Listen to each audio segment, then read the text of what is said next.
Greetings, everyone, and welcome to part 2 of tribes in Africa that were originally from America. Many of you made comments and had a lot of questions, so I would like to address those in this video. So without further ado, let's get into it. The people from Africa realized that Africa was not habitable. They had no food to eat, and because of that, they were on logs and then on the water, and then they came to South America. Now, after they settled there, they were growing crops and the clothing that you mentioned and all that. How did this place become habitable if it was not habitable in the first place? How? How did the transformation begin? Wow, that is such a great question. Thank you so much, Prince. If you are interested in having your voice featured because you have a question, please message me on Facebook at Shayla Marie. Or you can simply ask me a question in the comment section. So, Prince, to answer your question, the South American Indians taught Africans everything they knew. And this is why they were able to go to Africa and carry on life. If you haven't watched part 1, please go back and watch it because you're gonna have too many questions that might already be answered in part 1. So let's do a recap. The North Africans came over to America, South America to be exact, on logs. They floated across on logs. They were very primitive bushmen who lived by hunting and foraging. They didn't plant. They just ate whatever they saw there that was growing wild. And they wore grass skirts for clothing. Okay. The loom was invented in South America, as you can see here, and also cotton. There was no cotton anywhere else in the world until South Americans came to North Africa. After South Americans brought cotton to North Africa, then it spread out throughout the rest of the world. Again, the African men wore grass skirts. So when they came in contact with the South American Indians, they actually introduced the cotton to them, cotton clothing. The cotton clothing quickly became an attire that Africans began to wear. And it also emerged in Egyptian civilization as well, because please understand that all the nations were there. The Canaanites, Ethiopians, the Olmecs, the Aztecs, the Inca, all of them were there together in South America. And the typical female attire, they just had cloth, they had fabric, they wrapped it around their bodies.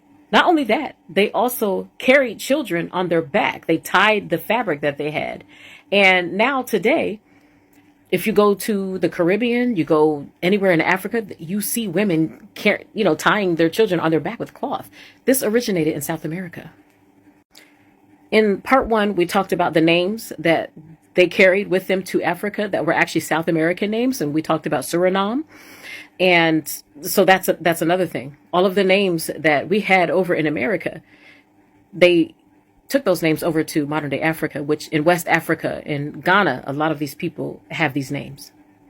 Not only that, the South Americans introduced Africans to the art of boat building and sailing. They also taught them how to make canoes. So remember, they floated across on logs to South America. And so now their first trip to Africa, they were able to get into the canoes that the South Americans taught them how to make and travel to Africa. It was South Americans who invented the wheel, and they introduced the spiked trap wheel to the Africans, which they still use today. Chariots were introduced to Africans, and this is how they transported goods across the country, wherever it needed to go. Rubber tires were invented in South America as well as architecture. The South Americans introduced to Africa the art of house building. Totemism originated in South America. Ceramics, oracles were introduced to Africans. Talismans and shrines were introduced to Africans by the South Americans. South Americans also taught them how to bury the dead and mummification. They also taught the ancient Egyptians who happened to be there as well. And mummification, it became popular. The Egyptians made mummification popular, but the mound builders were actually doing it before the Egyptians were. Again, mummification. Mummification quickly became a part of Egyptian culture.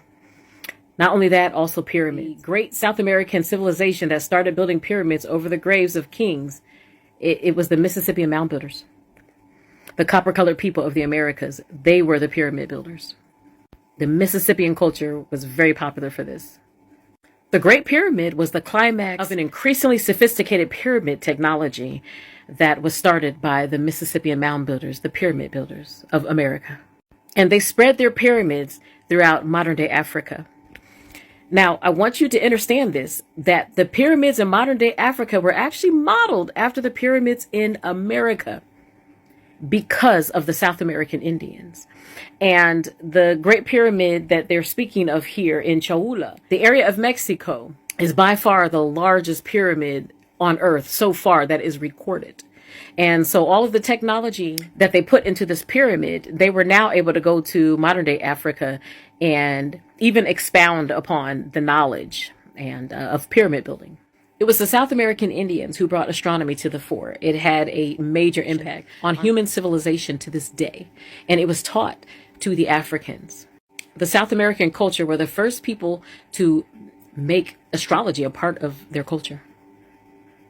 And the South American Indians had been studying the stars 2,000 plus years prior to them taking that knowledge to Africa. The South American Indians taught Africans calendars and writing. They taught them medicine.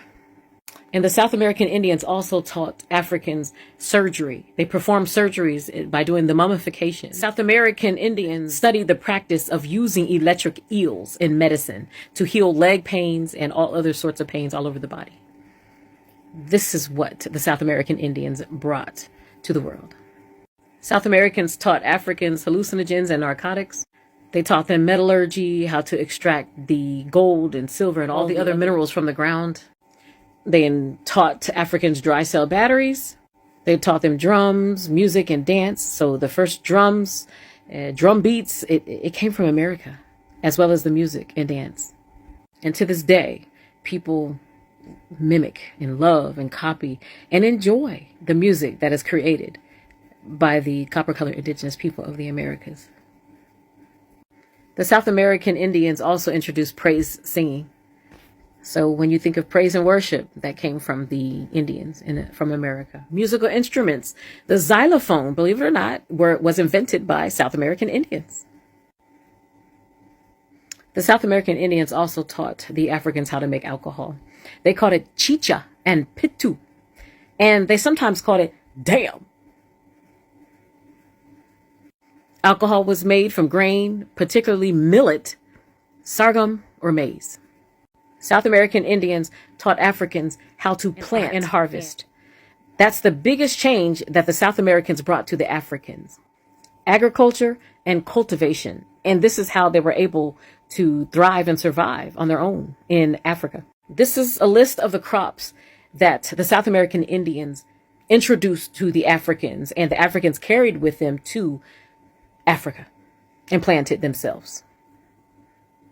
South Americans taught Africans how to crossbreed crops and grafting. Crop propagation was a major part of the history, the heritage of the South American Indians. Not only that, also pyramid building. Another very, very important crop to a lot of people in West Africa is cassava. Yes, it was introduced to Africans by the South American Indians. They are the ones that invented this, and they took it to modern day Africa with them. Another staple in West African diet is the goat, also to West Indians, but it was first cultivated in South America. The goat is actually native to South America. The marketplaces. Now, this is huge in Africa, where there's a place where everybody congregates, they shop, they do whatever they do, and they set up marketplaces over there in the area. This originated in America.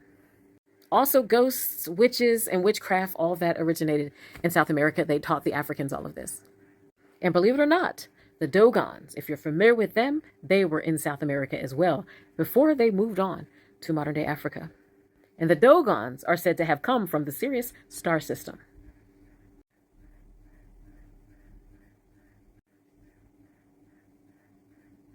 The Dogons actually taught the Europeans about the star systems, and they told them about the tiny little star that's next to the Sirius star that was not able to be seen even with a microscope. They told the Europeans about this.